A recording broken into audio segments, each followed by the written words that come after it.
Hi guys, welcome back to my channel. If you're new around here, I'm Amy and I create videos on absolutely everything coloured pencil related. In today's mini tutorial, I'm going to run through the techniques and colours I use to create this cute little hedgehog drawing. So let's get straight into it. Before we begin though, all the materials, the reference photo, link to the photographer and all of that jazz is listed in the description box below for you. So if you want to check any of that out, you can do. I don't know about you guys, but the thought of drawing a hedgehog is incredibly daunting. All of those spikes and creating that unusual texture, I was really worried at first, so I wanted to start this drawing off with one of the easiest parts. I'm a little bit of a pansy, so I started with the eyes. If you're a regular here, you probably know by now how I draw the eyes, but if you're newbies, it's a really basic technique of using a sharp dark sepia pencil and really gently outlining the basic shape and aspects of the eye. The most important part here is to use a really light hand so that if you do make a mistake, it's so much easier to erase. The eyes of this hedgehog are pretty simple, it's just 3 basic lines and you're pretty much done. I then went through and added my base layer of warm grey 1, I'm always loving that colour as a base layer, and I slowly build in a few tones that I can see within the eye, and that consisted here of some walnut brown, some dark sepia, delft blue and burnt sienna, and I just really gently layered. I used exactly the same technique as I did for outlining the eye, keeping the pressure light and my pencils sharp.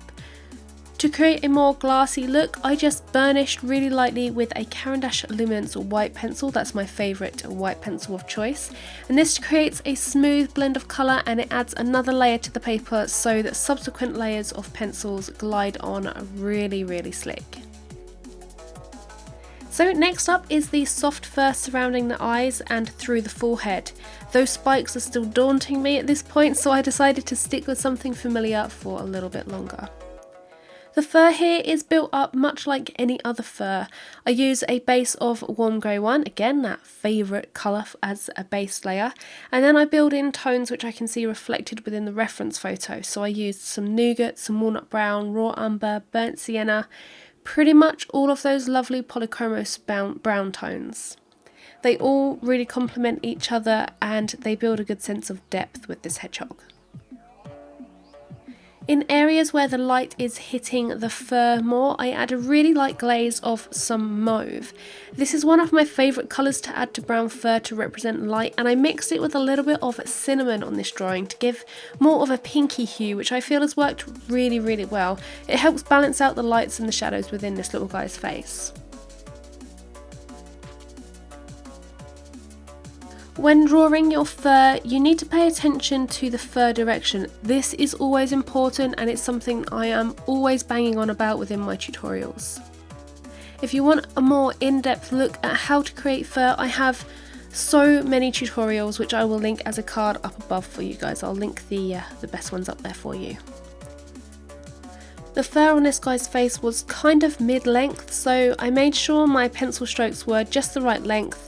Where there was short fur around the nose, I shortened my pencil strokes and I made like teeny weeny little dots to convey that really short texture, especially directly above the nose.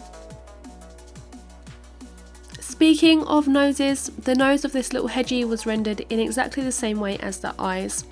I went through and outlined all of the important features first with the dark sepia. Then I began to build up my layers and tones, and I always work from light to dark, so I started with that warm grey 1 again, and then built in light shades of brown, building up once more to the dark sepia tones for the really dark shadows. The highlight on the nose was made with that initial layer of warm grey 1, and I avoided adding any other colours to that specific area, so going for the negative space kind of approach here. The texture on the nose was made up by building in really tiny little squiggly lines with a sharp dark sepia pencil, and that was actually enough to convey the texture. As it's a really small feature, I didn't have to go in and add loads and loads of texture, so just adding in a few of those lines was enough for this nose. I then completed the rest of the fur on the face, focusing on creating a soft but almost wiry texture. And to do that, I just introduced a lot more looser, broad strokes with my dark pencil colours. And I made sure that I overlapped the ends of the hair strands a little bit more to make the fur look dense and compacted. I made sure to leave bold, lighter strands, which helped add to the depth and that soft, coarse, unusual kind of texture. And this is a kind of texture that you'd find on a wire-haired dog, and I pulled from my experience drawing Jack Russells and other breeds to render this particular texture. For some of the finer hairs which overlap the spines around the ears and the sides of the face, I actually went in with an embossing tool and used this in exactly the same way as I would a pencil. Again, I have a more in-depth tutorial explaining exactly how I use this tool, the kind of effects that you can get with it, which I will link up above for you guys.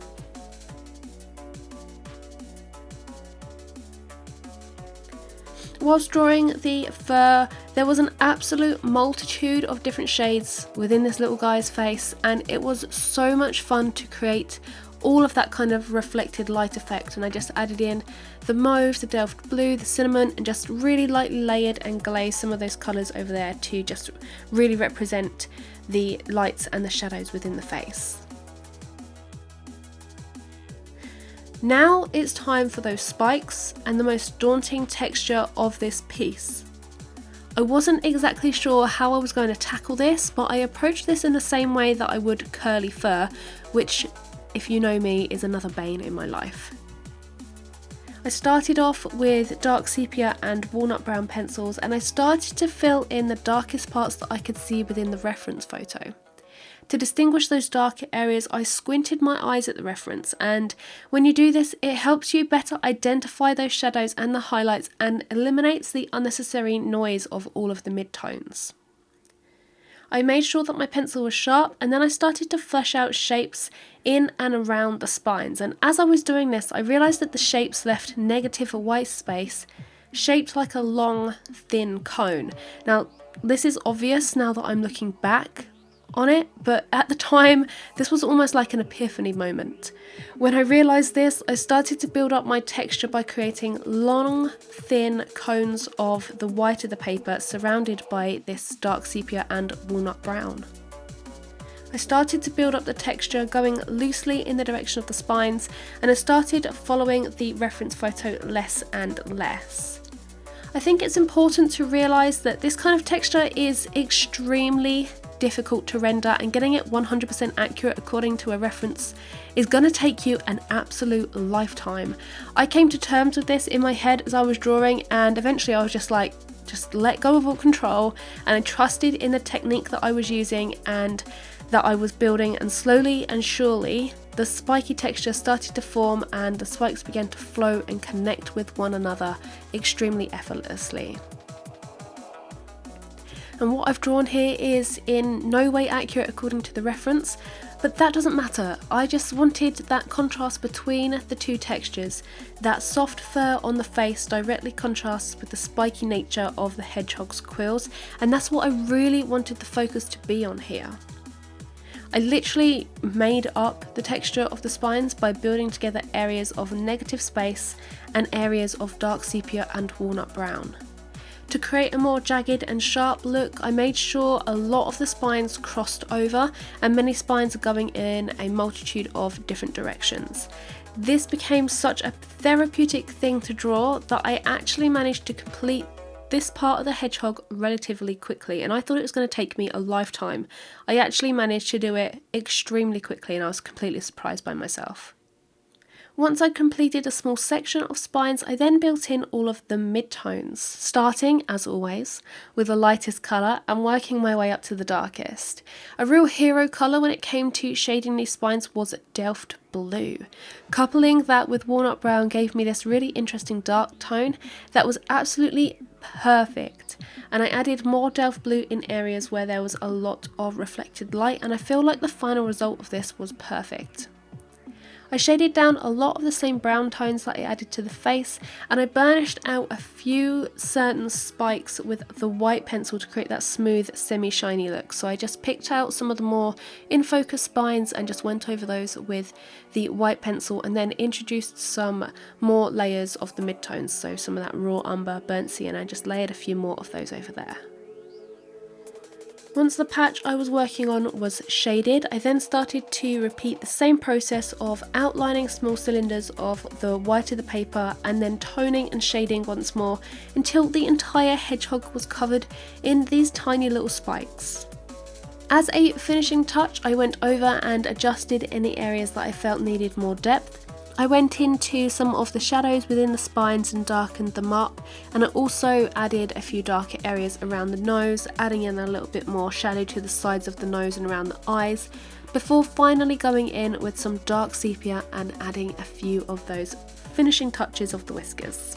I will add that I had picked out a scalpel, and you may have seen me use this in some of the time-lapse parts of this. I picked this out as a tool for this project as I thought I would really need it to depict some of those spines, but I only used it a handful of times and it doesn't really need to be talked about because what I did with that scalpel had absolutely no real impact on the final outcome of this piece. I really don't know why I picked it out, but I did use it in a few areas here and there, so if you see me using that, they're not really necessary. So that's pretty much it for this hedgehog and the kind of process and everything that I used behind certain parts of this drawing. As always, if you want to follow along with the real-time version step by step as I'm doing this, then that is available as a website member exclusive tutorial for those signed up to receive my website tutorials. It's also available as a reward for $10 patrons over on Patreon, and I'll pop the link to both if you want to go and check those out. I'd love to hear your thoughts on this little guy, and I'd love your suggestions on other tricky little creatures that you'd like to see me draw in the future. Leave me a comment down below and let's get discussing.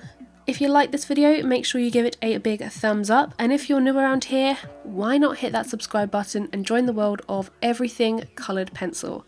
I post new videos every single Friday and I live stream on Sundays too, which is always a blast. Anyway guys, I will catch you next time. Bye!